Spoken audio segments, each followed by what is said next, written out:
नमस्कार दोस्तों, मैं आप सभी का स्वागत करता हूं अपने यूट्यूब चैनल एग्ज़ाम कॉपी में। दोस्तों, आज हम पढ़ेंगे शाहजहाँ के बारे में, जिनका कार्यकाल है 1627 से 1658 तक। और हम देखेंगे कि शाहजहाँ से क्या क्या इम्पोर्टेंट हमारे परीक्षा में पूछा जाता रहा है और कैसे प्रश्न बनने की संभावना है। इन सारी चीज़ों के बारे में हम अच्छे से बात करेंगे, डिटेल में देखेंगे। ठीक है, तो अगर आपने चैनल को सब्सक्राइब नहीं किया तो प्लीज़ सब्सक्राइब कर लीजिए, बेल आइकन को ऑन कर लीजिए, लाइक कीजिए, कमेंट कीजिए और शेयर करिए। ठीक है, और अब हम क्लास को स्टार्ट करते हैं। देखिए, शाहजहाँ जो हैं ये जहांगीर के पुत्र हैं ये। ठीक है, और जहांगीर चूँकि 1627 तक इनका कार्यकाल रहता है। ठीक है, 1605 से 1627 तक कौन रहा? तो ये रहे जहांगीर। जहांगीर रहे। ठीक है, इनकी कम चली और नूरजहाँ का ज़्यादा चलता था, जैसा कि मैंने आपको बताया अभी। और नूरजहाँ का ही क्या था? जुनता ग्रुप, जिसमें उसके अधिकारी मंत्री सब कुछ मतलब हुआ करते थे। मतलब आप इतना समझ लीजिए कि राजा तो जहांगीर था। ठीक है, लेकिन मेन जो उसकी कर्ता धर्ता थी ना, वो नूरजहाँ थी। ठीक है, इस चीज़ को आप विशेष रूप से ध्यान रखेंगे। और इनका जीना मरना एकदम एक बराबर ही था। वैसे भी 15 साल तक तो ये कुछ किए नहीं अपने कार्यकाल में। अंतिम 15 वर्षों तक कुछ नहीं किए ये। ठीक है, 1605 में आते हैं, वही 5-6 साल तक अपना जो करना था किए हैं। उसके बाद एकदम ठंडे पड़ गए, जाके बिस्तर पे सोए रहते थे दिन भर। नूरजहाँ सब कुछ देखती थी। और उसके बाद इनका 1628 में इनका भी आगे मृत्यु भी हो जाएगा। अभी हम देखेंगे इस चीज़ को। ठीक है, लेकिन इन्हीं का बेटा है शाहजहाँ, जो कि नूरजहाँ को पसंद नहीं करता था, क्योंकि उसकी सौतेली माँ थी ये। और शाहजहाँ जो थे एक हिंदू राजकुमारी थी। ठीक है, जिनसे विवाह जहांगीर ने किया था, जिनका नाम था जगत गोसाई मानवी। एक राजपूत थी ये। ठीक है, तो इन्हीं के गर्भ से इनका जन्म हुआ था 1592 में। ठीक है, तो अब हम शाहजहाँ को हम लोग देखने जा रहे हैं। ठीक है, तो यहाँ पे नोट कर लीजिए 1592। 1592। ठीक है, 1592 में क्या हुआ? तो शाहजहाँ का जन्म हुआ। शाहजहाँ शाहजहाँ का जन्म होता है। कहाँ होता है? तो ये होता है लाहौर। लाहौर लाहौर में शाहजहाँ का जन्म हुआ। ठीक है, माता का क्या नाम था इनके? तो ये थी जगत गोसाई। जगत गोसाई। ठीक है, ये इनकी माता थी। ओके, फिर इसके बाद क्या हुआ? तो एक मिनट, जगत गोसाई इनकी माता का नाम हो गया। लाहौर में इनका जन्म हुआ था। शाहजहाँ इनका नाम था। ठीक है, और 1592 में इनका जन्म हुआ था। 1592 में आपको पता ही होगा कि उस समय अकबर जो थे अकबर जो थे वो पूरे सल्तनत काल के एकदम मालिक हुआ करते थे। इनके ऊपर कोई नहीं रहता था। ठीक है, सबसे ऊपर यही थे। फिर अकबर के बाद आपने देखा किसको? जहांगीर को। जहांगीर। ठीक है, और अब हम देखेंगे शाहजहाँ को। ठीक है, तो शाहजहाँ का जन्म चूँकि 1592 में हो चुका है, लेकिन ये गद्दी पर बैठेंगे 1628 में। यानी कि तकरीबन 28 साल इधर से और 8 साल उधर से, यानी कि 36-37 साल के बाद शाहजहाँ जो है वो मतलब पूरा राजपाट संभालते हैं। ठीक है, इनका बचपन का नाम मैंने कल की क्लास में बताया था, खुर्रम, याद रखिएगा, खुर्रम। ठीक है, खुर्रम इनका नाम था। और ये वही खुर्रम है जो, एक मिनट, ये मात्रा गलत हो गई। खुर्रम ऐसे होगा ना, खुर्रम। और यही खुर्रम है जो किसको? खुसरो को। खुसरो को क्या कर देता है? ये अंधा बना देता है। क्यों? क्योंकि वो जहांगीर के खिलाफ चला गया था। ठीक है, तो याद रखिएगा कि खुर्रम जो है वो शाहजहाँ का ही बचपन का नाम हुआ करता था। ठीक है, देखिए, इनका जो विवाह हुआ था, यानी कि शाहजहाँ का विवाह किससे हुआ था? ये हुआ था अर्जुमंद बानो बेगम से। अर्जुमंद बानो बेगम, इनसे इसका विवाह होता है। और यही आगे चल करके हम लोग इनको किस नाम से जानेंगे? मुमताज महल। मुमताज महल, इनको मुमताज महल के नाम से जानेंगे। ठीक है, लेकिन देखिए प्रॉब्लम ये था कि 1612 में शाहजहाँ ने अर्जुमांद बानो बेगम से विवाह किया।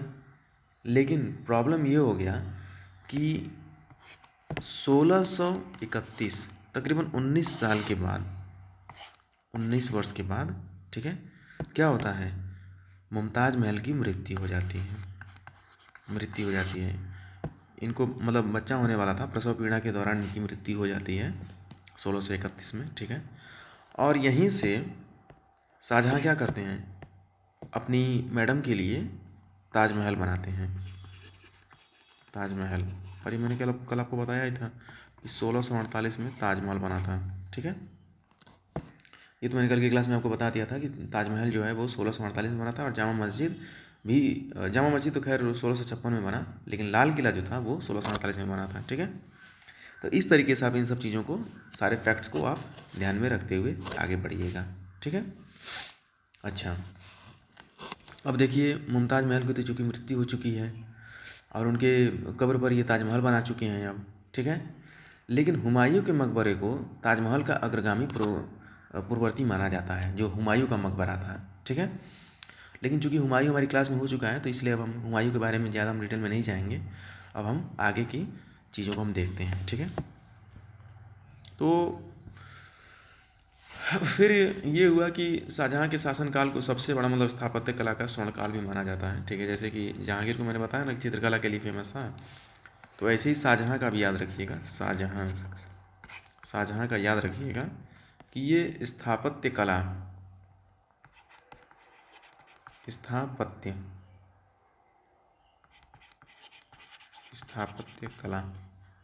का स्वर्णकाल इसी के टाइम पर था, ठीक है। तो आपसे परीक्षा में पूछा जाएगा कि ये बताइए कि स्थापत्य कला का स्वर्णकाल किसके काल में माना जाता है, तो बता दीजिएगा कि सर ये शाहजहाँ के काल में माना जाता है। तो जहांगीर में क्या था, तो जहांगीर में चित्रकारी के लिए फेमस था, ठीक है। यानी कि चित्रकारी का मतलब उसको स्वर्णकाल माना जाता है, ठीक है। देखिए मान लीजिए कि ये भारत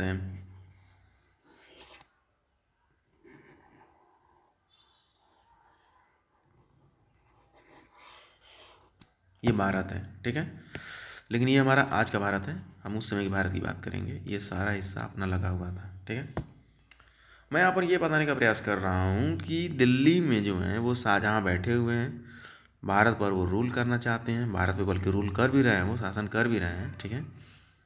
लेकिन इतने बड़े भारत क्षेत्र को क्या अकेले शाहजहाँ को संभाल पाना मुमकिन था, तो नहीं, इनको बहुत दिक्कत होता था। यही वजह है कि ये दक्षिण के कुछ हिस्से ऐसे थे, जैसे कि अहमदनगर, ठीक है। अहमदनगर, विजयनगर के बारे में हमारी कल की क्लास आने वाली है, ठीक है। उसको हम डिटेल में देखेंगे, एक एक चीज़ को हम समझ लेंगे। बस आप इतना समझ लीजिए कि मान लीजिए कि यहाँ पर अहमदनगर है, अहमदनगर है, ठीक है। अहमदनगर है, यहीं पर आपको विरार, गोलकुंडा, बीजापुर ये सब मिलेंगे, ठीक है। बस आप इतना ध्यान रखिए कि यहाँ पे अहमदनगर है, ठीक है। तो अहमदनगर पर क्या हुआ था कि 1633 में क्या हुआ, आक्रमण हुआ। किसने किया था, तो यही आपके शाहजहाँ ने किया था, ठीक है। तो इस चीज़ को ध्यान रखिएगा कि दक्षिण भारत में सबसे पहले अहमदनगर पर आक्रमण किया 1633 में, और इसको मुगलों ने जीत भी लिया था। यानी कि अहमदनगर पर अब इनकी जीत दर्ज हो चुकी है, ठीक है, 1633 में। हम जब विजयनगर और इन सब को जब देखेंगे तो अच्छे से हम उसको समझ लेंगे। बस इतना याद रखिएगा कि 1633 में शाहजहाँ ने अहमदनगर पर आक्रमण करके इसको भी अपने कब्जे में ले लिया था, ठीक है। देखिए एक हीरे का नाम आप लोग सभी लोग जानते होंगे, सुनते होंगे, कोहिनूर हीरा।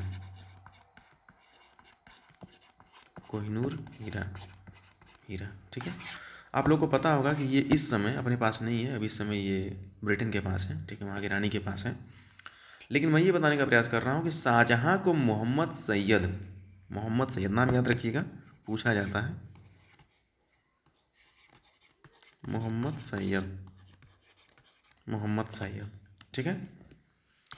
मीर जुमला, ठीक है, मोहम्मद सैयद ध्यान रखिएगा। लेकिन अधिकतर इसी नाम से पूछा जाता है, लेकिन पूछने वाला आपसे ये थोड़ा ना कहीं लिखा है कि नहीं हम मोहम्मद सैयद करके नहीं पूछेंगे, बिल्कुल पूछ सकता है वो, लेकिन दोनों नाम आप याद रखिएगा, ठीक है। कि मोहम्मद सैयद को ही मीर जुमला कहते थे। इसने क्या किया था कि कोहिनूर हीरा किसको भेंट किया था? शाहजहाँ को। ये मीर जुमला जो है ये शाहजहाँ को लाके कोहिनूर हीरा दे देते हैं, ठीक है। इस चीज़ को ध्यान रखिएगा कि शाहजहाँ को कोहिनूर हीरा किसने दिया था? तो मीर जुमला यानी कि मोहम्मद सैयद ने दिया था, ठीक है। देखिए जब हम सल्तनत काल को जब पढ़ रहे थे तो वहाँ पर बलबन ने सिजदा और पैबोस का मतलब शुरुआत किया था, ठीक है। बलबन ने क्या किया था? सिजदा और पैबोस। क्या था ये चीज़? तो सिजदा मैंने आपको बताया ही, कि आप एकदम झुक करके आएंगे और उनको सलाम करते हुए आगे बढ़ेंगे, ठीक है। और पैबोस क्या होता था कि ये जब मैंने बलबन पढ़ाया है तो वहाँ पे मैंने बता दिया है, लेकिन बस यहाँ पे थोड़ा सा आप लोगों को मतलब समझाने के लिए बता रहा हूँ, ठीक है, बस वैसे ही। तो पैबोस क्या था कि आप सिजदा करते हुए जब जब सल्तनत काल के मालिक के पास जब आप चले जाएंगे, तो सपोज़ करिए कि यहाँ पे बैठा हुआ है, ठीक है, और यहाँ पे इसका पैर है। तो पैबोस में क्या होता था कि आप सिजदा करते हुए आगे गए और इसके पास बैठ करके इसके पैर को आप चूमेंगे, ठीक है, उसी को पैबोस कहते थे। और ये शुरू किया था बलबन ने, ठीक है। और ये चीज़ देखिए बहुत अच्छा तो नहीं कहा जाएगा ये, ठीक है, वो अपना मतलब बाहुबल्य दिखाने के लिए ऐसा करता था, नौटंकी बहुत कुछ करता था बलबन, ठीक है। और लौ और रक्त का नीति भी वही लाया था, बलबन ने लाया था, आपको मालूम ही होगा, वो मैंने बलबन की क्लास में बताया है। बट यहाँ पर हम ये देख रहे हैं कि आखिर में सिजदा और पैबोस का संबंध शाहजहाँ से क्या है? तो शाहजहाँ से संबंध ये है मेरे दोस्तों कि सिजदा और पैबोस को शाहजहाँ ने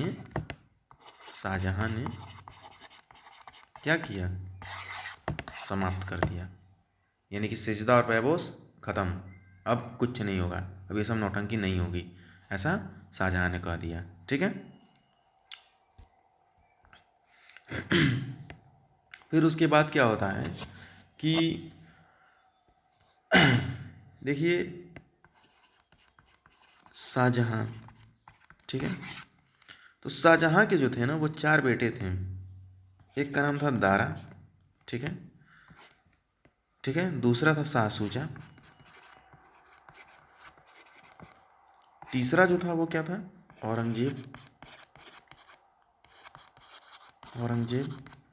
और चौथा कौन था? ये था मुराद, ठीक है। चारों का नाम हमारे सिलेबस में है, लेकिन मैं यहाँ पर ये बताने का प्रयास कर रहा हूँ कि औरंगजेब जो है ये most most most most important है, ठीक है, क्योंकि मुग़ल काल का यही एक अंतिम ऐसा शासक होगा जो कि सबसे ज़्यादा प्रभावशाली, सबसे ज़्यादा ताकतवर होगा ये, ठीक है। इसके बाद सब वही खच्चर पैदा होंगे, एकदम एक नंबर के बेकार, मतलब उनका कोई मतलब ही नहीं रहेगा। कहीं कोई कुछ बेच दे रहा है तो कहीं कुछ कुछ बेच दे रहा है, क्योंकि अब धीरे धीरे आप देखेंगे कि अब ईस्ट इंडिया कंपनी जो है वो भारत में अब प्रवेश करेगी, ठीक है। और वैसे भी औरंगजेब हम जब पढ़ेंगे तो ईस्ट इंडिया कंपनी का अच्छा खासा मतलब प्रभाव भारत पर पड़ चुका होगा। और देखिए ये दारा शिको, ठीक है, शिको, ये इम्पोर्टेंट है। इसको मान लीजिए कि 1 स्टार, इसको मान लीजिए कि 4 स्टार, तो आप समझ सकते हैं कि 4 गुना ज़्यादा इंपॉर्टेंट है। हालांकि पढ़ेंगे हम दारा शिकोह को भी, लेकिन दारा शिकोह से बस 2 ही 3 पॉइंट ऐसा है जो कि याद रखना है। तो आज की ही क्लास में हम दारा शिकोह को भी देख लेंगे, लेकिन कल की जो हमारी क्लास होगी वो औरंगजेब पर होगी, ठीक है। और औरंगजेब को हम पढ़ने से पहले पहले हम विजयनगर और ये गोलकुंडा और बिदार को थोड़ा सा देख लेंगे, ठीक है, क्योंकि वो भी बहुत ज़्यादा इंपॉर्टेंट है। लेकिन आज की जो क्लास होगी वो शाहजहाँ से संबंधित तो चल ही रही है, और उसके बाद हम ये विजयनगर को हम देख लेंगे कल की क्लास में, ठीक है। अच्छा, तो मैं यहाँ पर ये बताने का प्रयास कर रहा हूँ कि शाहजहाँ के 4 बेटे, चारों का नाम याद रखिएगा, दारा शिकोह, शाह शुजा, औरंगजेब और मुराद, ठीक है। सबसे ज़्यादा प्रभावशाली कौन होगा आगे चल करके? औरंगजेब होगा, ठीक है। तो देखिए होता ये है कि सितंबर 1657 में शाहजहाँ गंभीर रूप से बीमार हो गया था, ठीक है, और उसकी मृत्यु की अफवाह फैल गई। लेकिन ऐसा मतलब लोगों ने कह दिया कि शाहजहाँ तो अब चल गए हैं, जिसके परिणाम स्वरूप उसके जो चारों जो बेटे थे ना आपस में ही लड़ने मरने लगे कि नहीं हम राजा बनेंगे, हम राजा बनेंगे। औरंगजेब कह रहा है कि नहीं मैं बनूंगा, दारा शिकोह कह रहा है कि नहीं मैं बनूंगा, ठीक है, क्योंकि मैं मुमताज़ का बेटा हूँ। तो ये लोग बाकी लोग कहते हैं कि तुम मुमताज़ के बेटे हो तो हम लोग क्या इधर उधर से आए हैं, हम भी तो शाहजहाँ के ही बेटे हैं, हम राजा बनेंगे, ठीक है। तो ऐसे करके इन लोगों में आपस में युद्ध शुरू हो जाता है, ठीक है। तो एक जो युद्ध जो इम्पोर्टेंट है, जो कि हमेशा पूछा जाता है, ठीक है, इसको ध्यान रखिएगा कि 1658 में, 1658, ठीक है, 1658 में सामूगढ़ का युद्ध, सामूगढ़ का युद्ध याद रखिएगा। सामूगढ़ का युद्ध किसके किसके बीच हुआ था? तो ये हुआ था दारा शिकोह वर्सेस औरंगजेब, औरंगजेब के बीच हुआ था, ठीक है। उत्तराधिकार के इसको अंतिम युद्ध भी कहा जाता है, ठीक है। और इसमें जो हुआ था ना, ये दारा जो हैं ये हार जाएंगे, दारा शिकोह जो हैं वो हार जाएंगे। तो 1658 में सामूगढ़ का युद्ध में दारा शिकोह हार गए थे औरंगजेब से, ठीक है। मैंने बताया ना अभी कि औरंगजेब जो है वो काफ़ी ज़्यादा मतलब प्रभावशाली है, ठीक है। इस चीज़ को आप लोग ध्यान रखिएगा। तो फिर क्या हुआ कि औरंगजेब ने दारा को बुरी तरीके से अपमानित करने के बाद उसकी हत्या करवा दिया। देखिए औरंगजेब जो है ना, ये बहुत ही क्रूर, मतलब आप इसको कह सकते हैं, ठीक है। अभी आप आगे देखेंगे कि ये कैसे अपने भाइयों को भी मरवा रहा है और शाहजहाँ को भी ये क्या करेगा, कारागार में डलवा देगा आगे चल करके, ठीक है। वो जब हम औरंगजेब जब पढ़ेंगे तो उसमें हम देखेंगे अच्छे से, ठीक है। तो 1658 में सामूगढ़ का युद्ध हुआ दारा शिकोह और औरंगजेब के बीच। दारा शिकोह हार जाता है, औरंगजेब जीत जाता है। यहाँ पे आप ऐसे कर लीजिए, औरंगजेब जो है जीत गया, ठीक है। अब चलिए दारा शिकोह से संबंधित जो 2-3 पॉइंट जो हैं उनको थोड़ा सा देख लेते हैं हम लोग, ठीक है। क्योंकि अब मैं आपको बता दूं कि 22 जनवरी, सॉरी हाँ 22 जनवरी ही है, 22 जनवरी 1666 में क्या होगा, शाहजहाँ का मृत्यु हो जाएगा। अब ये मर जाएंगे, ठीक है। लेकिन आप देखेंगे कि मर रहा है ये 1666 में, लेकिन औरंगजेब जो सीट पर जब बैठेगा, यानी कि गद्दी पर जब बैठेगा, तो उस टाइम का जो काल है वो तो 1658 है। यानी कि तकरीबन तकरीबन 8 से 9 साल पहले ही ये सीट पर बैठ जाएगा, गद्दी पर बैठ जाएगा औरंगजेब। और बैठ करके अपने बाप को डाल देगा जेल में, अपने भाइयों को कत्ल कर देगा और फिर यही चलाएगा। और सबसे प्रभावशाली अब राजा यही रहेगा अभी मुगल काल में, क्योंकि अब इसके बाद तो कहानी अब खत्म हो जाएगी। अब उसके बाद हम मिडिल हिस्ट्री में प्रवेश कर चुके हैं, समझ लीजिए। 1-2 क्लास के बाद हम मिडिल हिस्ट्री मिडिल कह रहे हैं, मॉडर्न हिस्ट्री को हम स्टार्ट कर देंगे, ठीक है। 1 मिनट, हाँ अब हम दारा शिकोह को देख लेते हैं। अब देखिए शाहजहाँ की मृत्यु हो चुकी है 1666 में, ठीक है। और शाहजहाँ से इंपॉर्टेंट उतने ही पॉइंट थे जितना मैंने आपको बताया। आगे देख लेते हैं हम लोग कि हमारे जो दारा भाई हैं, दारा शिकोह, इनका क्या हाल चाल है। दारा शिकोह देखिए, ये तो कहने को तो ये सब अपने भाइयों में सबसे बड़ा था ये, ठीक है। इसका जो जन्म हो रहा है ये हो रहा है 1615 में, ठीक है। माता का क्या नाम था इसका, मुमताज महल, वही अर्जुना बान बेगम, मुमताज महल, मुमताज महल, ठीक है। इन्हीं के गर्भ से हुआ था, ठीक है। यानी कि ये शाहजहाँ और मुमताज़ के बेटे हैं दारा शिकोह, ठीक है। अच्छा आगे देखते हैं। फैक्ट याद रखिएगा इनके बारे में कि दारा को उसकी सहिष्णुता एवं उदारता के लिए, दारा को उसकी सहिष्णुता और उदारता के, देखिए मैंने आपको पहले ही बताया कि ये थोड़ा सा नरम दिल का आदमी था ये दारा शिकोह। तो यही वजह है कि शायद पता नहीं ये हार हो गया, ठीक ना। नहीं तो औरंगजेब इतना क्रूर था कि उसके आगे ये चल ही नहीं पाया बेचारा। नहीं देखते जैसे एक परिवार में अगर 2 भाई हैं और एक थोड़ा सा गुस्सैल हो, एकदम क्रूर हो, तो उसका ज़्यादा चलता है, ठीक है। हालांकि भले ही छोटा हो वो, लेकिन गुस्सैल है तो उसका भाई ज़्यादा चल रहा है, ठीक ना। उसी प्रकार से यहाँ पर भी है, ठीक है। तो दारा शिकोह को उसकी सहिष्णुता के लिए लेनपुल ने लघु अकबर की इसको संज्ञा दिया है। लेनपुल ने इसको क्या किया है, लघु अकबर, ठीक है। अकबर आपको पता ही होगा कि इसके दादाजी हैं, ठीक है, दारा शिकोह के। क्योंकि दारा शिकोह के जो पिताजी जो हैं, अरे दादा क्या परदादा हो गए, दारा शिकोह के जो पिताजी हैं वो कौन है, शाहजहाँ हैं। शाहजहाँ के पिताजी कौन है, जहांगीर हैं। और जहांगीर के पिता कौन है, तो हुमायूं थे। और हुमायूं के जो पिता थे कौन थे, अकबर थे। तो इस तरीके से देखिएगा कि मतलब परदादा के भी मतलब पिताजी हैं ये। तो कहने का मतलब ये है कि इनको लघु अकबर माना जाता था इनकी सहिष्णुता के लिए, ठीक है। ये दारा शिकोह ने उपनिषद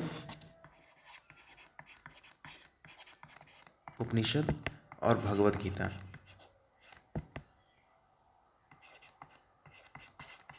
भगवत भगवत गीता, ठीक है, और रामायण का,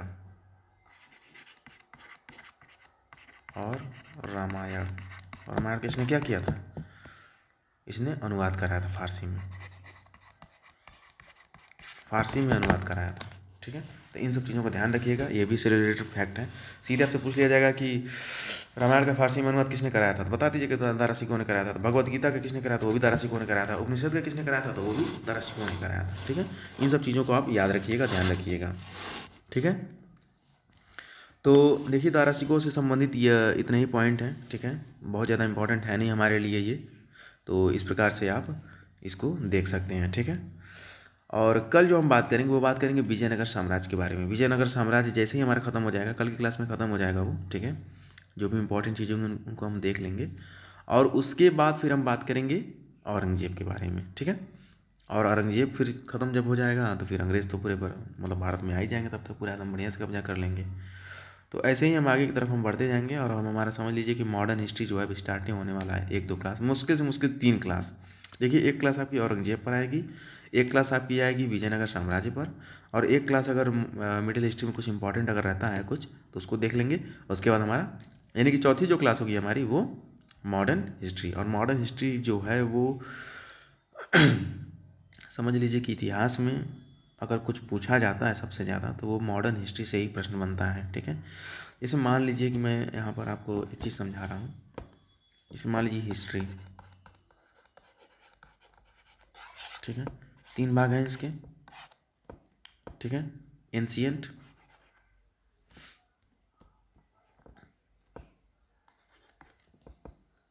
और ये मिडवल, और ये मॉडर्न।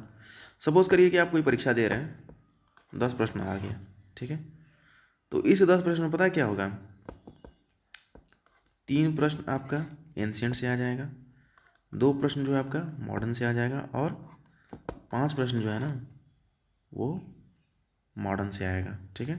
यानी कि 3 प्रश्न आपका एंशिएंट हिस्ट्री, 2 प्रश्न आपका मिडिल हिस्ट्री, और 5 प्रश्न जो आपके हैं वो मॉडर्न हिस्ट्री से पूछे जाएंगे। ये रेशियो हमेशा रहता है, ठीक है, इतना आप ध्यान रखिएगा। तो मॉडर्न हिस्ट्री जो है हमारे लिए बहुत ज़्यादा इंपॉर्टेंट हो जाएगी। तो ठीक है दोस्तों, अगर आपने चैनल को सब्सक्राइब नहीं किया तो प्लीज़ सब्सक्राइब कर लीजिएगा, बेल आइकन को ऑन कर लीजिए, लाइक कीजिए, कमेंट करिए और शेयर करिए, ठीक है। मिलता हूँ फिर मैं आप लोगों को अगली वीडियो में, तब तक के लिए नमस्कार।